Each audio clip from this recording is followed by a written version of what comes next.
Alhamdulillah,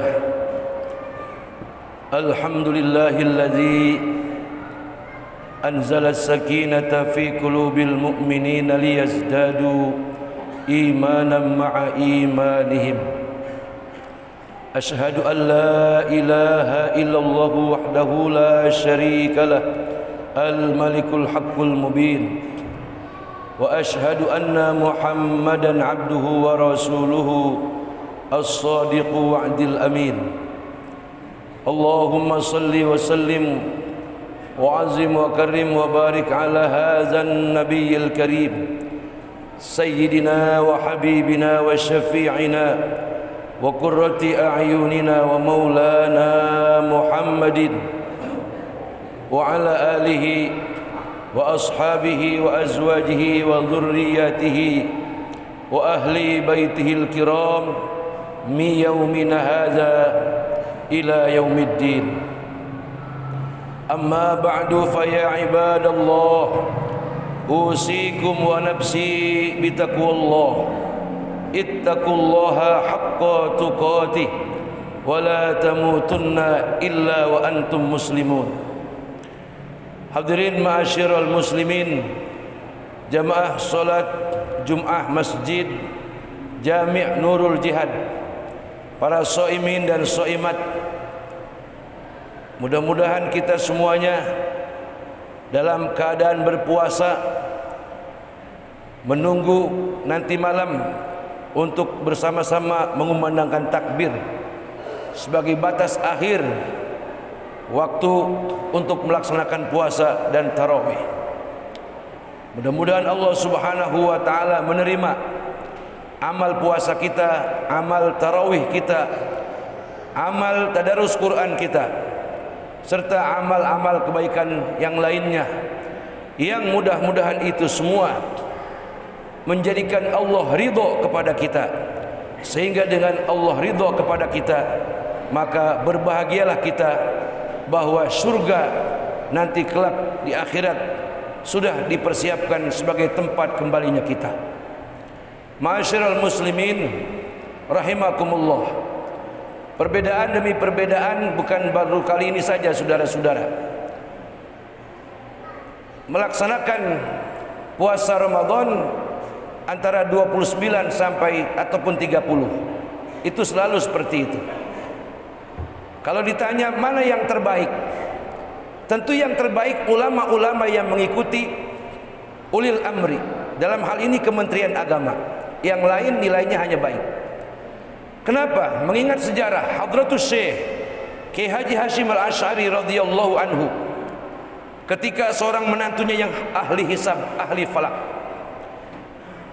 tanpa seizin atau tanpa memberitahukan kepada Hadratus Syekh Kiai Haji Hashim Al-Asy'ari, dengan keyakinan ilmu falaknya, tahu-tahu dia sudah memukul beduk dan kentongan.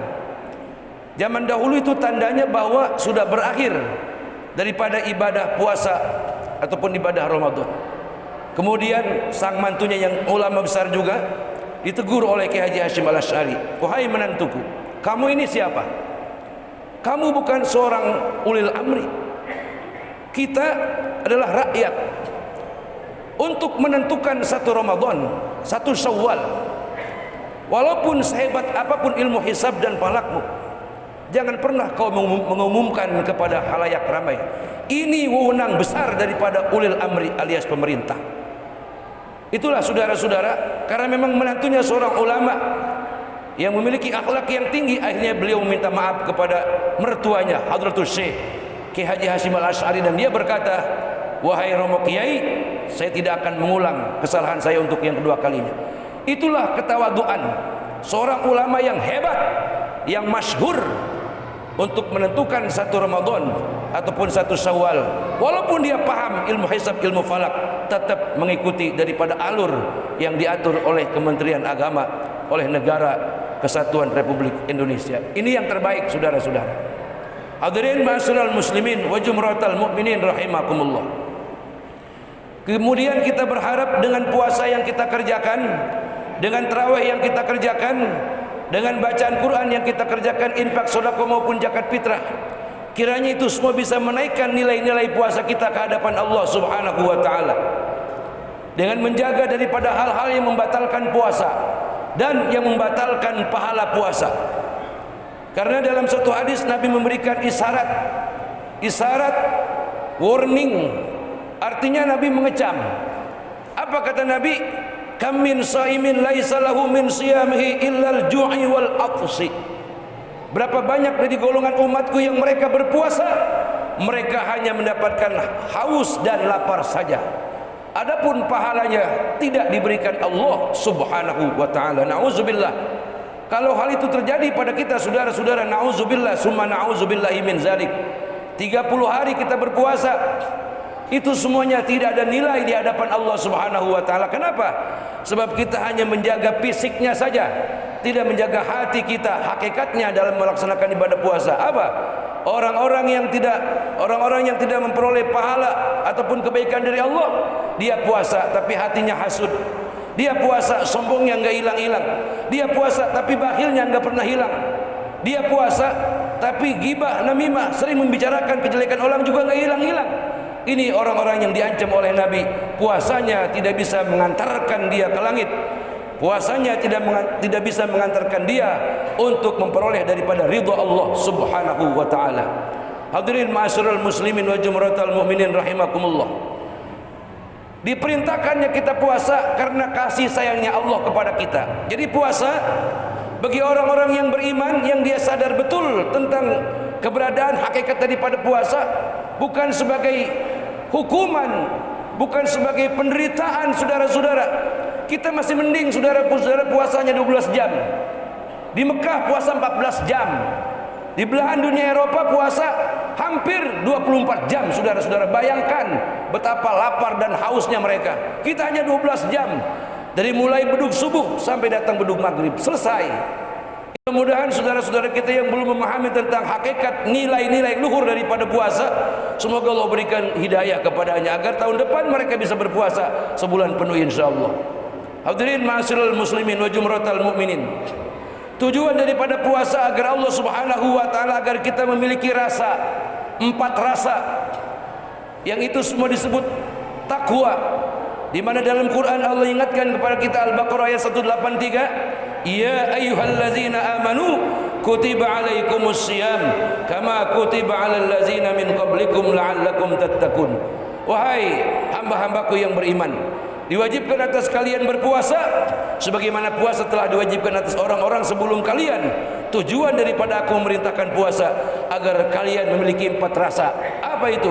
Tawadhu alias tidak sombong, qanaah alias banyak bersyukur, wara alias tidak hidup melakukan segala urusan gerasa-gerusu, tidak tergesa-gesa, tidak hantam kromo, tidak melakukan sesuatu perbuatan yang penting hasil, tidak peduli halal ataupun haram.